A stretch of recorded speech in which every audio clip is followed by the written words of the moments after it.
Dad.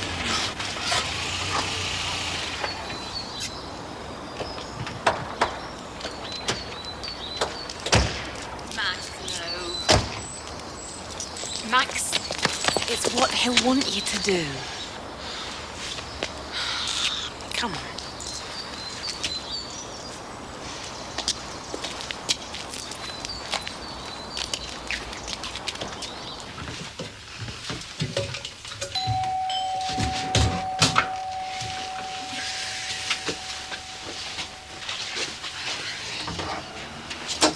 I've seen the kid for that fence. I know, yeah. Think they get on? You could say that. Nikki, this was only supposed to be a trial period. I haven't even told Roger. Well, I won't unpack everything. It was just easier to move everything out in one go rather than in dribs and drabs. What did your dad say? I haven't told him yet. Well, Nikki, what's Rod going to say if your dad comes round making a fuss? I will tell him. I've just got to find the right moment, that's all. It's no joke, you know. I know, but keep it in proportion. What goes up can come down. And it will, make no mistake about it. He doesn't realise what he's taken on. Could mobilise the whole of the table against him. I've got planners, solicitors, town hall officials, councillors. Here, Kenny Ford was elected the other day. Thinking of making him my vice when I'm chairman next year. Dixon, you don't know what you've taken on. Max, calm down. It's just a wind-up. He must know it can't stay like that. Probably expected you to tear it down yourself. Yeah, I would have done if you hadn't have stopped me. Exactly, then he'd have won, wouldn't he? Honestly, Max, you're above petty neighbourhood quarrels. Don't let him drag you down to his level.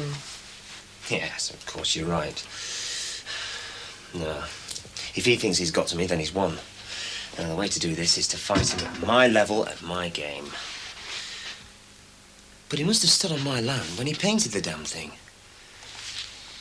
I'm going to see if he's dripped any paint. Max, stop it. Play it cool. Anyway, we have other things to discuss. Oh, yeah, like what? Like my job offer.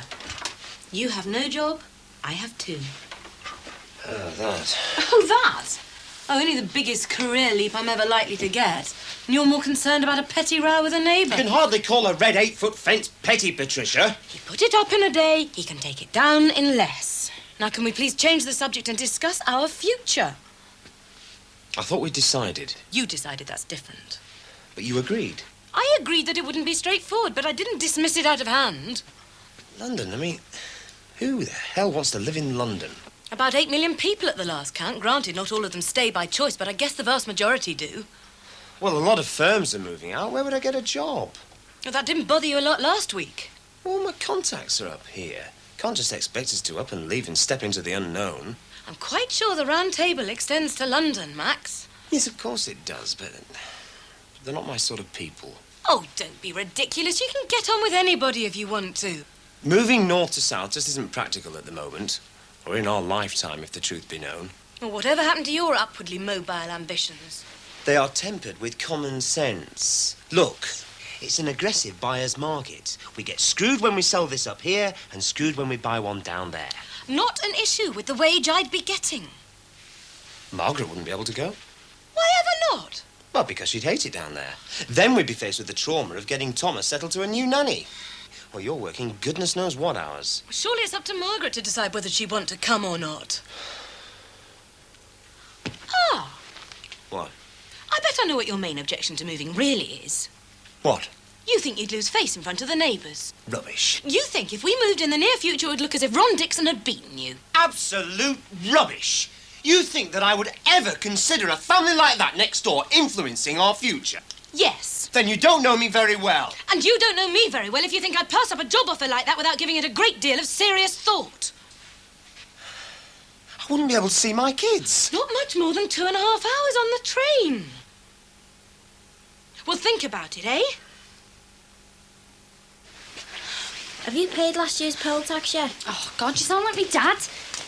Anyway, they're not going to catch me here, are they? Listen, Nicky, if you're going to stay as a proper lodger, everything's got to be above board. You tell your dad where you are, and I don't want you bringing trouble to the door. Remember what our Rod does for a living?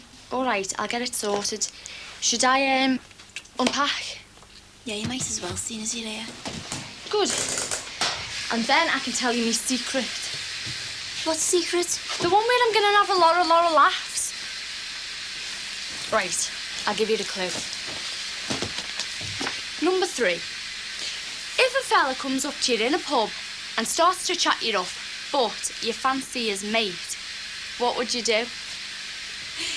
You're going on blind date. Yeah? Why? For a lot of laughs, that's why. And not that I've been accepted yet, but I've got to go to a hotel in town for an interview with loads of other people. And then if they like me, I'm on to the next stage. What's that then, a lobotomy? No, if they like me, I get on the show. Nikki, what possessed you? Well, I want to be famous, that's why. And my dad hates the show, so I can't wait to see his face when I'm on it. Hang on, well, how will you see his face if you're on it? Because I'll video it. Oh, fame at last. Oh, can you just imagine me on the television? Hey, I could even meet the man of my dreams. Well, I don't know how anyone could dream about anyone who goes on blind date. Hang on a minute. I think you're a little bit jealous there. Yeah, I think you're a little bit mental as well. When will you know, anyway? Couple of weeks or months. Hey, will you come with me? It'll be in London and it'll be brilliant. We'll have a laugh. I've been to London, Nikki, and I didn't have a laugh. I know, yes, but this time it'll be different because you'll be with a star. Oh, yeah, I can just see Scylla trailing around the clubs with us. No, not Scylla, me. Once you've appeared on the television, once, the door's open for you. I mean, there's at least 10 million people watching. Oh, God, I might even meet some gorgeous fella. Nikki, you're off your head. I know, yeah, but it's going to be great. Just great.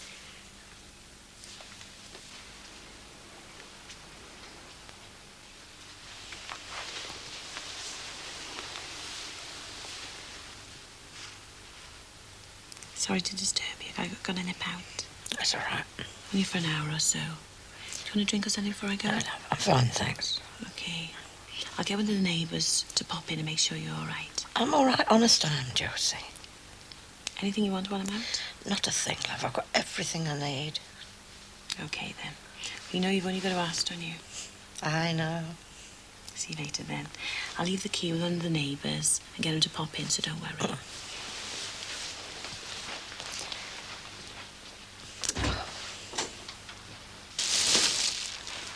Will you run us down the Oxfam shot later when I sort all this lot out? Yeah, sure. Okay.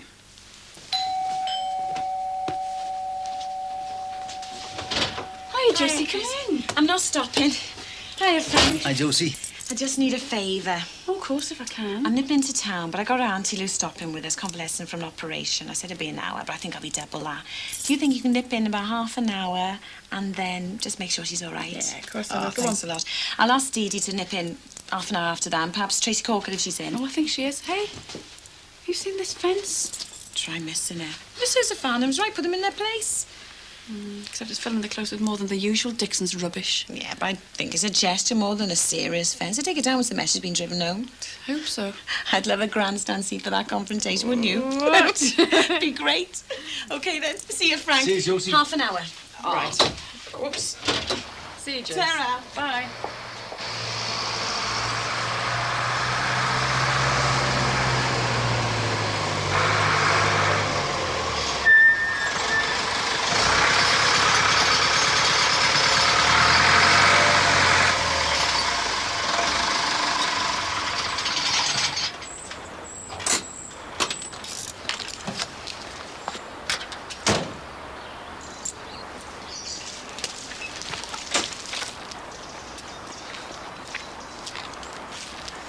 Afternoon. Afternoon. I see you've been busy while we were away. Well, you've noticed then, have you? Oh, noticed? Oh, yes, we noticed, all right. Soon as we drove into the close, as a matter of fact, I said to Patricia, I said, oh, look, Ron Dixon's built a fence. And she looked and she said, oh, yes, so he has. Yeah, it's good, isn't it? Good. You think it's good for what? The environment? House prices? Peace on earth? The fostering of friendly, neighbourly relations? I think it's good for me and my family because that way we can forget who lives next door. Well, you don't think it's going to stay up, do you? You don't think I'd have built it if I didn't, did you? I'll tell you what, Max, mate. I don't think I could put up with that if I lived here permanently. Yes, well, thanks for your opinion, but I think we can deal with the problem as permanent residents. Tell you what, Ron. Don't do things by halves, do you? You know, I can't believe that your wife condones this action. And what do you think of your husband's erection, Mrs. Dixon? Max, you wanted on the phone.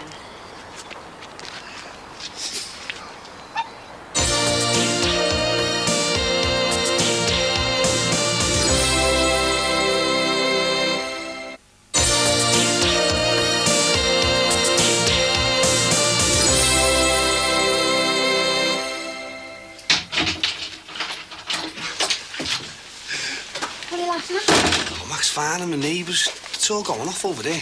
That wardrobe's bigger than it looks. I'll fit all my clothes in. Hiya, Barry. What do you want, anyway? Any messages on the answer machine?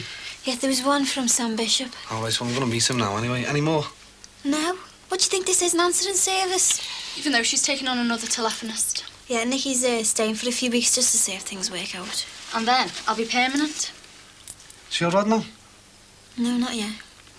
Well, he's just told me Tomo was moving in. You winding us up? No. I mean, he might be winding me up so I don't doss down on the couch or something, but that's what he said. Anyway, listen, Sage, can I just use your bathroom minute before the rush starts? Yeah, go on. You were here first. It might be nice having Tomo around there. Oh, yeah, great. Solve all your problems doing that, eh? $1 million in the old skyrocket wouldn't do any harm. What would you do about our Sammy if you won the polls? She'd get a share. I'm not that hard. I think she'd be happy if you just went round there for a visit. Let's leave it, eh? Oh, but I don't like to see you unhappy. It's affecting all of us, you know, Frank. It isn't necessary. There's no easy solutions, Chris. Now Katie's growing up. Yeah, I know. They all are. Just happens there's nothing you can do about it. Katie's been to see Sammy, you know. To her, it's all so straightforward, isn't it? Yeah, well, isn't it? Chrissy's 20 years older than her. I know. You don't have to keep telling me how old he is. But it's not her fault. It's not anybody's fault. People fall in love, Frank. It happens. At least he's not married. I know this doesn't sound right, but I'd sooner he was her age and married. I could take that. Oh, you could you? Yeah, I could. Don't you think it's rather selfish of you? Well, maybe it is. But at least I'm being honest about it. What else do you want me to say? I want you to look at it from Sammy's point of view. You know, from what I can tell, he's a really nice man. All right, he's older than her, but that's not the most important thing. And just as a matter of interest, Frank, what is the cut-off point for age? Don't be silly. I am not being silly, I'm being serious. Is it 2 years? 3, 5, 7, 10, 12? I don't know. You can't look at it like that. But you are looking at it like that. What other objection have you got to him? I don't know. I don't know enough about him. We should be united on this, you know. Meaning I should agree with you even though I don't? Chris, I don't want to argue yet. I just want to finish me pools.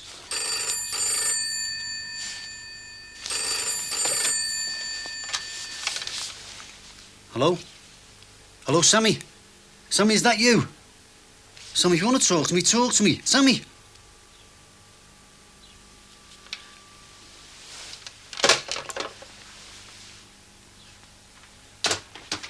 He's violating planning permission, he's contravening the lease, which states the close should always be deemed as open plan, and he's also, quite possibly, creating a nuisance. He hasn't got a leg to stand on. Exactly. So what's the point in squaring up to him physically? I'm not afraid of him. I know, that's what frightens me. Why don't you just let the authorities sort him out? The wheels are in motion. Good. How'd you fancy living in Clapham? Must you? Now? I think we should open a dialogue on this. Look, I'll tell you what. Why don't you write down all the disadvantages of moving to London and I'll write down all the advantages. Then at least we'll have a document for discussion. Scared I might win hands down. I don't think you should reduce our future to a childish game. Max, it's a serious offer. It's got to be dealt with seriously. Why does life have to be so complicated? Guess the alternative's pretty dull. Become a hermit, run away to a monastery, spend the rest of your life watching TV quiz shows. OK, it's a luxury problem, but it does have to be dealt with. All right, I'll get the pens and paper. But there's nothing binding in the result, mind. At least it's a start.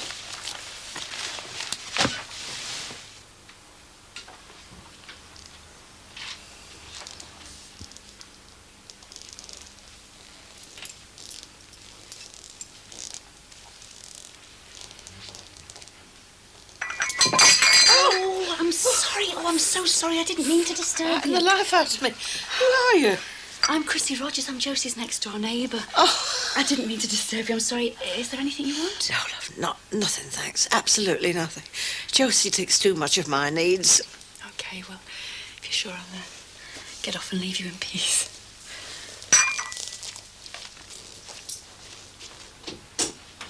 So, why did you want me to meet you here, Sam? Well, it's my latest place. Why not? Yeah, but why did you want me to meet you here? You know, surely not just to show off your latest acquisition. Oh, no.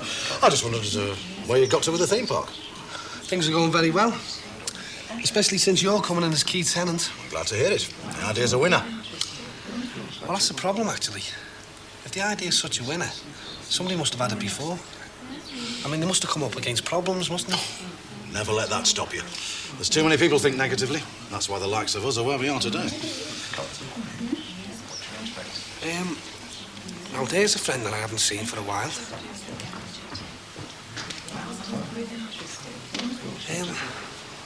Where does that lead to, Sam? Sauna and massage. Oh, so that's the only place you can go? Nowhere else. 15 minutes in the sauna, then a massage. Right, well, I'll see him later then. He's an old friend, see. OK, I'll leave you now. I'll come back later and see if you and Josie need anything. OK. Bye now. Hi, Dee Dee. Hi.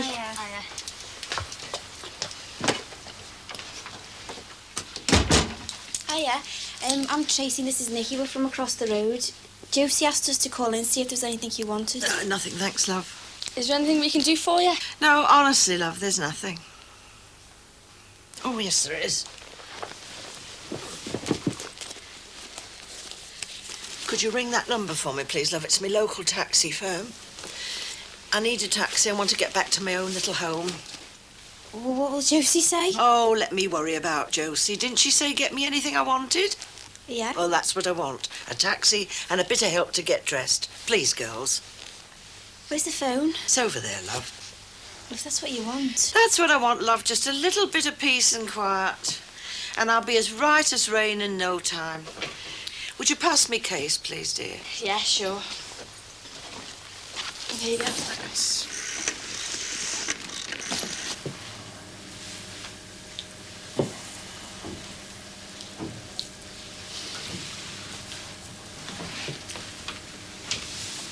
He's a friend of mine. If you could just leave us for a moment. Go easy on the oil.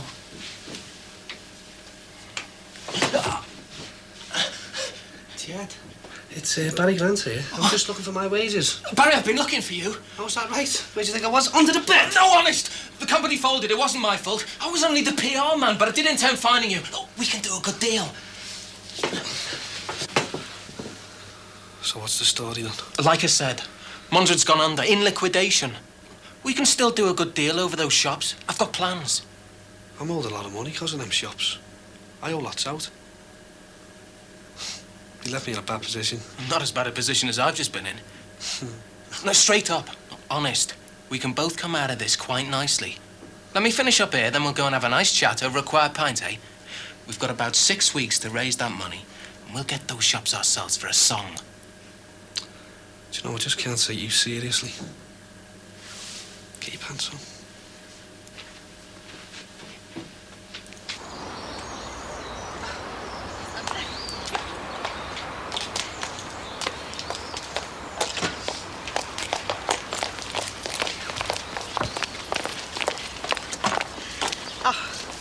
Thanks, girls. You've been great.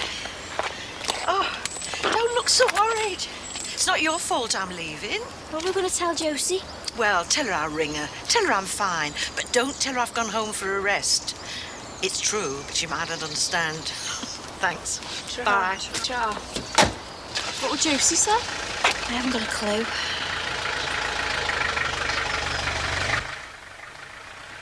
Post collector will be here in a minute. Just double checking. Don't want any mistakes. When's our Jeff in? About 7 o'clock. It's over at Bumpers. I'll get it. If it is her son, it's better I go.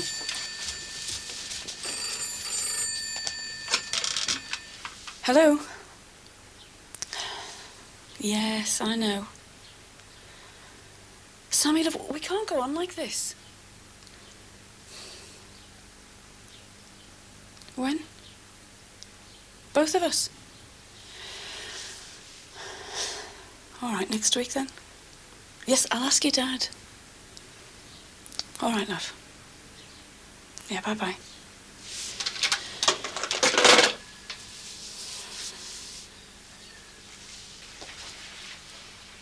So what was so important? She'd only talk to you. Well, she's invited us to dinner next week, both of us. Well, why didn't she talk to both of us? Frank, she's made the effort. She's put herself in the position of being turned down. Well, she won't be disappointed, will she? Well, I am. I'm disappointed in you. You say you're behaving like this because you love her. Well, you've got a very funny way of showing it. What happens if you get your wish and she leaves him? Do you think she's going to come back here? She's got nowhere else to go. Oh, hasn't she? She's got the rest of the wide world to go to, and she's not going to come back here for you to say, I told you so. I wouldn't. Well, I'm going. And you can please yourself, but you're wrong, Frank. You're very wrong. Yes, she's our eldest daughter, but she's also a young woman. And she's got the right to choose her own boyfriends, whether you approve or not. I'm going, because if it all falls apart, I want her to know that she can rely on me. How do you think our Jeff and Katie are going to react to this, eh? Suppose they fall for someone who isn't a white Anglo-Saxon Protestant of their own age group and who comes from Liverpool, I tell you how I'd react. I wouldn't tell you. You don't approve. Frank, it's nearly the 21st century. You're acting like you're in the Middle Ages. Frank, you're going to lose the three of them unless you bend a little. Frank, please say you'll come next week and we'll all talk it all through, eh?